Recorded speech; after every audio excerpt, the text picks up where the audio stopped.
করে মানুষের কণ্ঠ রোধ করে দেওয়ার চেষ্টা করা হয়েছে।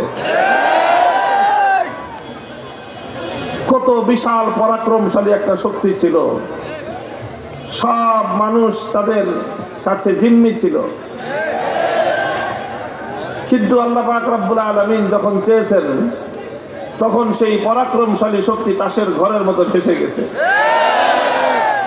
আল্লাহ পাক রব্বুল আলামিন এই জাতির জন্য রহম করেছেন, তাদের উপর রহম করেছেন। জাতিকে আল্লাহ পাক রব্বুল আলামিন এক জিম্মি দশা থেকে মুক্তি দান করেছেন। তো এই জন্য আল্লাহ পাক রব্বুল আলামিনের শুকরিয়া আদায় করা বিশেষভাবে বাংলাদেশের মানুষের জন্য ওয়াজিব হয়ে গেছে। আমরা অবশ্যই এর শুকরিয়া আদায় করব। এর শুকরগুজারি শুধুমাত্র মুখে একবার আল্লাহ পাকের কালেমাতুশ শুকর আদায় করার দ্বারাই শেষ হবে না। অবশ্যই আলহামদুলিল্লাহ পড়তে হবে, শুকরিয়া আদায় করতে হবে মৌখিকভাবেও। এর চেয়েও বেশি শুকরিয়া আদায় করতে হবে আমাদেরকে কাজের মাধ্যমে। আমাদেরকে কাজের মাধ্যমে এর শুকরিয়া আদায় করতে হবে। আল্লাহ পাক রব্বুল আলামিন এই যে একটা পরিবেশ সৃষ্টি করে দিয়েছেন বাংলাদেশে, এখন আমরা নির্বিঘ্নে আমাদের দ্বীনি বিভিন্ন কর্মকাণ্ড পরিচালনা করতে পারছি। এই অবকাশটাকে, এই সময়টাকে দ্বীনি কার্যক্রমকে অগ্রসর করে নেওয়ার জন্য আমাদেরকে খুব ভালোভাবে সদ্ব্যবহার করতে হবে। তাহলে এটা হবে আসলে প্রকৃত শুকরিয়া আদায়। এই জন্য আমরা এই যে বিগত সময়ে যারা ছিলেন, এই কথাটা তারা যখন মানুষ যখন খুব দাপটের মধ্যে থাকে, তখন অনেক সময় ভালো কথা কানে তুলবার মতো সময় থাকে না। এখন তো রিয়েলাইজেশন করার মতো ওনাদের একটা পরিস্থিতি হয়েছে। এই জন্য ওনাদেরকে একটা কথা আমি বলি, ওনাদেরকে বলতে পরিষ্কার কথা, আওয়ামী লীগকে আর কি। আসলের নাম নিতে মুখে সমস্যার কিছু নাই, পরিষ্কার কথা যেটা আওয়ামী লীগকে বলি, একটা ভালো পরামর্শ দিই। ওলামায়ে কেরাম সকলের জন্যই আন্তরিকতার সাথে ভালোই পরামর্শই দেন। তখনও আমরা ভালো পরামর্শই দিয়েছিলাম, কিন্তু আমাদের ভালো কথাগুলো ওনাদের কাছে ভালো লাগে নাই। ক্ষমতার দম্ভে ওনারা এতটাই উন্মত্ত ছিলেন যে আমাদের কল্যাণকামিতার কথাগুলোকে ওনারা দুপায়ে ধরে পিছনে ঠেলে দিয়েছেন। সেদিন যদি আমাদের কথা শুনতেন, আমাদের পরামর্শগুলো কানে তুলতেন, তাহলে আজকে হয়তো তাদেরকে এই পরিণামের সম্মুখীন হওয়া লাগতো না। আবারও হয়তো কোনো এক সময় ফিরে আসবে, আবারও ফিরে আসবে, এমন কোনো চিন্তা করার কোনো কারণ নাই যে তাদের আর কোনো সময় যেই গাতায় পড়ছে এই গাতা থেকে উঠবার আর কোনো পরিবেশ আসবে না, এটা শতভাগ নিশ্চয়তা দিয়ে কেউ বলতে পারে না। ওয়াতিলকাল আইয়ামু নুদাবিলুহা বাইনান নাস। আল্লাহ পাক রব্বুল আলামিন পৃথিবীর ক্ষমতার এরকম পালাবদল ঘটাতে থাকেন। আজ একজন খুব বিপদে আছে, কালকে তার সুদিন আসবে। আবার আজকে যার সুদিন আছে, দুদিন পরে আবার তার কঠিন দিন আসতে পারে। এটাই হলো দুনিয়াতে আল্লাহ পাক রব্বুল আলামিনের নীতি এবং আল্লাহর রীতি। তবে যদি আবার সামনের কোনো দিন আপনারা আসেন, বিগত সময়ের সেই স্বৈর শাসকদেরকে লক্ষ্য করে একটা কথা আমি বলি, আলেমদের সাথে, উলামায়ে কেরামের সঙ্গে একটা আচরণের বিষয়ে আপনারা নিজেদেরকে সংশোধন করে আসবেন। বিশেষ করে একটা আচরণের কথা, সেটা হলো তারা আলেমদের কাছ থেকে, উলামায়ে কেরামের কাছ থেকে নেতৃত্ব সুলভ কোনো কথা বরদাস্ত করতে পারে না। কথাটা বুঝেন নাই আপনারা? উলামায়ে কেরাম তারা নামাজের মাসআলা বলুক, এতে তাদের সমস্যা নাই। আলেম ওলামারা মিলাদ পড়ুক, খতম পড়ুক, এতে তাদের সমস্যা নাই। আলেম ওলামারা এতিমখানা নিয়ে কথা বলুক, তাতেও তাদের সমস্যা নাই। মসজিদ, মাদ্রাসা, কবরস্থান নিয়ে কথা বলুক, এতে তারা আপত্তি করে না। কিন্তু উলামায়ে কেরাম, আলেম সমাজ যখনই রাষ্ট্র এবং রাজনীতির কোনো ভুল ভ্রান্তি নিয়ে কথা বলতে যায়, তখনই ছ্যাট করে উঠে। গরম তেলের মধ্যে বেগুন ছেড়ে দিলে যেরকম ছ্যাট করে, এই আলেমদের মুখে তারা রাষ্ট্র রাজনীতি সংক্রান্ত কোনো কথা শুনলে আর তাদের শরীরে সহ্য হয় না, অ্যালার্জির চুলকানির উপদ্রব হয়। ভবিষ্যতে যদি আবার কোনোদিন রাজনীতিতে পুনর্বাসিত হন, এই অ্যালার্জির চুলকানি করে আসবেন, এই চুলকানির চিকিৎসা করে আসবেন। কথা বুঝাতে পারি কিনা, পারছি কিনা জানি না, কথা পয়গাম পৌঁছে যাবে তাদের কাছে, অবশ্যই তারা শুনবেন, জানবেন যে উলামায়ে কেরামের দায়িত্ব এবং কর্তব্য হলো সমাজের প্রতিটি অসঙ্গতি নিয়ে তারা কথা বলবেন। মানুষকে প্রত্যেকটি বিষয়ে তারা ভুল ভ্রান্তির ক্ষেত্রে সতর্ক করবেন। প্রত্যেকটি বিষয়ে আলেম সমাজ জাতিকে সঠিক দিক নির্দেশনা দিবেন। এটা আলেমদের ঐতিহাসিক দায়িত্ব, এটা আল্লাহর পক্ষ থেকে প্রদত্ত দায়িত্ব, এটা আল্লাহর রাসূল মুহাম্মদ আরবি সাল্লাল্লাহু আলাইহি ওয়াসাল্লামের পক্ষ থেকে প্রদত্ত দায়িত্ব। এই দায়িত্ব যদি উলামায়ে কেরাম পালন না করেন, তাহলে আল্লাহ এবং তার রাসূলের কাছে আসামির কাঠগড়ায় দাঁড়িয়ে যেতে হবে। আমাদের মুজাহিদ আজম আল্লামা শামসুল হক ফরিদপুরি রহমতুল্লাহি আলাইহি, প্রবীণ যারা আছেন তারা এই নাম বহুবার শুনে থাকবেন। এই বাংলাদেশের কিংবদন্তি মুজাদ্দিদ আল্লামা শামসুল হক ফরিদপুরি রহমতুল্লাহি আলাইহি, হযরত হাফিজ জি হুজুর, পীর জি হুজুর এবং সদর সাহেব হুজুর, তিন ব্যক্তি আমাদের এই ঢাকার তিন আকাবেরে সালাসা, তিনজন প্রধান মুরব্বী যারা ঢাকার বুকে এসে ইসলামের ঝান্ডা উদ্দিন করেছিলেন। শামসুল হক ফরিদপুরি রহমতুল্লাহি আলাইহি পাকিস্তান আমলে আমরা আমাদের পূর্বসূরীদের কাছে, আমি আমার শাইখুল হাদিস আব্বাজান আল্লামা আজিজুল হক রহমতুল্লাহি আলাইহির কাছ থেকে শুনেছি এই ঘটনা বহুবার। যখন পাকিস্তানের ফিল্ড মার্শাল আইয়ুব খান সে যখন ফ্যামিলি প্ল্যানিং ল পাশ করলো, যার মধ্যে কোরআন বিরোধী কিছু ধারা তার মধ্যে অন্তর্ভুক্ত হয়েছিল, কোরআন বিরোধী কিছু আইন পাশ করলো, তো আলেম ওলামারা তার প্রতিবাদ করলেন এবং সেই প্রতিবাদের সম্মুখ সারিতে প্রধান নেতৃত্বের দায়িত্বে ছিলেন শামসুল হক ফরিদপুরি রহমতুল্লাহি আলাইহি। তখন আইয়ুব খানের পক্ষ থেকে এই পূর্ব পাকিস্তান তৎকালীন বর্তমান এই অঞ্চলের, বাংলা অঞ্চলের গভর্নর যিনি ছিলেন, তিনি আলেম ওলামাদের সঙ্গে কথা বলার জন্য মিটিং ডাকছেন। বিশেষ করে শামসুল হক ফরিদপুরি রহমতুল্লাহি আলাইহির কাছে তিনি ডাকছেন আলোচনা করার জন্য।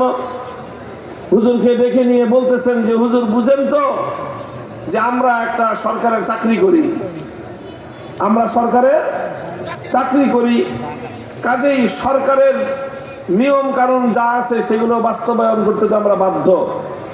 মানে বুঝাইতেছে যে এখন যেহেতু চলতেছে মার্শাল ল, আপনি যদি মার্শাল ল ভঙ্গ করে কোনো প্রতিবাদ জানান, মিছিল করেন, মিটিং করেন, তাহলে আপনার বিরুদ্ধে আমরা আইন প্রয়োগ করতে বাধ্য হব, যেহেতু আমরা সরকারের চাকরি করি। এই কথা যখনই বলেছে প্রশাসনের লোকজন, তখন হুজুর বলছেন যে হ্যাঁ, আপনি খুব ভালো কথা বলছেন। পুলিশের বড় কর্মকর্তাকে বলছে যে আপনি একদম খুব ভালো একটা কথা বলছেন, যুক্তির কথা বলেছেন, যে আপনারা সরকারের চাকরি করেন, এই জন্য সেই সরকারের আইন মানতে আপনারা বাধ্য এবং সেই সরকারের আইন প্রয়োগ করতে আপনারা বাধ্য। গভর্নর সাহেব মনে রাখবেন, আমরাও এক বড় সরকারের চাকরি করি, আমরাও এক বড় সরকারের চাকরি করি। যখন সেই বড় সরকারের কোন আইন লঙ্ঘিত হয়, তখন তার দিনের উপর যখন আঘাত করা হয়, তখন সেই বড় সরকারের আইন বাস্তবায়ন করার জন্য যা করতে হয় তাই করতে আমরা বাধ্য হই।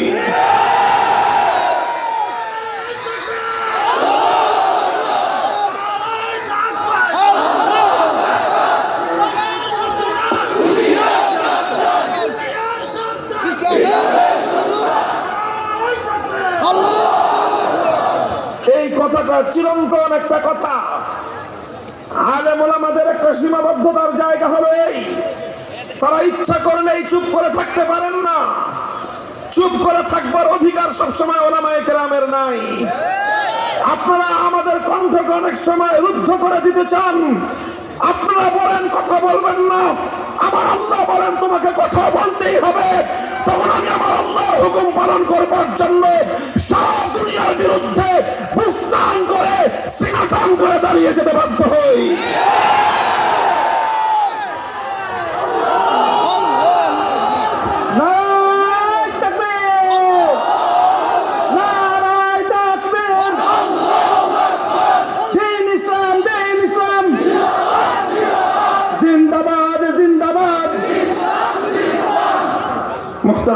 আলামিন। কাজেই কথাটা ছিল এই জায়গায়, কথা এই জায়গায় ছিল, মুসলিম একটা সমাজ, একটা মুসলিম জাতিসত্তার ভিত্তিতে গড়ে ওঠা একটা দেশ, একটা রাষ্ট্র। 1947 সালে তো ভাগাভাগি হয়েছে, 47-এ ভাগাভাগি হয়েছে, সবাই বলে এটাকে দেশ বিভাগ। সেই ভাগাভাগিতে এই অঞ্চল মুসলমানরা পাইছে। পরিষ্কার কথা, এগুলি কোনো লুকায় ছুপায় রাখার কথা না। 47-এর ভাগাভাগিতে এই মানচিত্র মুসলমানদের ভাগে পড়েছে। এই অর্থ এই না যে অন্য ধর্মাবলম্বীরা এখানে থাকবে না, অবশ্যই থাকবে। হিন্দুরা থাকবে, বৌদ্ধরা থাকবে, সব ধর্মাবলম্বী যার যার মতো নিজেদের জায়গায় থাকবে, নিজ নিজ ধর্ম পালন করবে। তারা জান মাল ইজ্জত আবরু সব কিছুর নিরাপত্তা নিয়ে, ধর্মীয় স্বাধীনতা নিয়ে তারা বসবাস করবে। কিন্তু এই জায়গাটা ভাগাভাগিতে মুসলমানদের ভাগে পড়ছে, এই কথাটা মনে রাখবে। কথা বলেন ঠিক না বেঠিক? সুতরাং এই ভাগাভাগিতে যেহেতু মুসলমানদের ভাগে পড়েছে, সেই ভাগ পরিবর্তন হয় নাই, সেই ভাগ পরিবর্তন হয় নাই। 47-এ থেকে যে জন্য ভাগাভাগি হয়েছিল, 71 সাল পর্যন্ত সে উদ্দেশ্য বাস্তবায়ন হয় নাই। এজন্য পাকিস্তান ভেঙে আমরা টুকরো করে দিয়েছি। মনে রাখবেন, 71-এর পরেও 47-এর ভাগাভাগির কথা আমরা ভুলে যাই নাই। এদেশের মানুষের একটা স্বপ্ন ছিল, লাখো মানুষের হৃদয়ের আকাঙ্ক্ষা ছিল, হাজার হাজার মানুষের শাহাদাতের রক্তের উপর দিয়ে দেশ ভাগ হয়েছিল। হাজার হাজার মানুষ, লক্ষ লক্ষ মানুষ জীবনের সমস্ত সম্পত্তি থেকে বঞ্চিত হয়ে তারা কোটি কোটি টাকার মালিক একদিনে রাতের অন্ধকারে পথের ভিখারিতে পরিণত হয়েছিল। এদেশের মুসলমান অনেক ত্যাগ আর কোরবানি স্বীকার করে একটা মানচিত্র চেয়েছিল, একটা ভূখণ্ড চেয়েছিল। তারা অনেক বড় রাষ্ট্র চায় নাই, চেয়েছিল শুধু একটা ভূখণ্ড, যেই ভূখণ্ডে মাথা উঁচু করে আল্লাহর দ্বীন নিয়ে তারা বেঁচে থাকবে। কাজেই সেই দেশে রাস্তার মোড়ে মোড়ে আপনি মূর্তি বসাবেন আর বলতে গেলে ক্ষিপ্ত হবেন আপনি। আপনাকে অধিকার এদেশের মানুষ দেয় নাই। আপনারা তো মূর্তি বানাতে মনে চায়, তাহলে সেই দেশটায় চলে যান যেই দেশটা ভাগাভাগিতে হিন্দুদের ভাগে পড়েছে। তখন তো ভাল লাগে না এই কথা বলছি, সেট করে উঠতেন, এখন কই গেলেন? এই সব কথা বুঝায় বলছি, এগুলি শুধু গরম গরম বলেছি তা নয়, অনেক যুক্তি দিয়ে কোরআনের আয়াত দিয়ে বুঝিয়েছি। বলেছি এ কথা যে আমরা আপনাদের কল্যাণকামী। ওলামায়ে কেরামের ঐতিহাসিক জিম্মাদারি আদ-দ্বীন ওয়ান নাসিহা, মানুষের কল্যাণকামিতা করা, মানুষের প্রতি আন্তরিকতা রাখা, এটার নামই হলো দ্বীন, এটার নামই হলো ইসলাম। লিল্লাহি ওয়া লিরাসূলিহি ওয়া লিআইম্মাতিল মুসলিমিন। আল্লাহর প্রতি আন্তরিকতা থাকতে হবে, আল্লাহর রাসূলের প্রতি আন্তরিকতা থাকতে হবে, এবং শাসকদের প্রতি আন্তরিকতা থাকতে হবে। আর সাধারণ মানুষের প্রতি তো আন্তরিকতা এবং কল্যাণকামিতা থাকতেই হবে। শাসকের প্রতি আন্তরিকতার জায়গা থেকে বলেছিলাম এ কথা যে এভাবে একজন মরহুম মানুষের মূর্তি বানায় তাকেও লাঞ্ছিত এবং অপদস্থ করবেন না, নিজেরাও লাঞ্ছনার সম্মুখীন হবেন না। এই কথা কেন বললাম? কলিজার মধ্যে বলে আগুন ধরে গেছে। এরপরে যা হবার হয়েছে, প্রতিটা ঘটনা এই আপনাদের মাহফিলে যা কিছু ঘটেছিল সেই সূত্র ধরেই ঘটেছিল।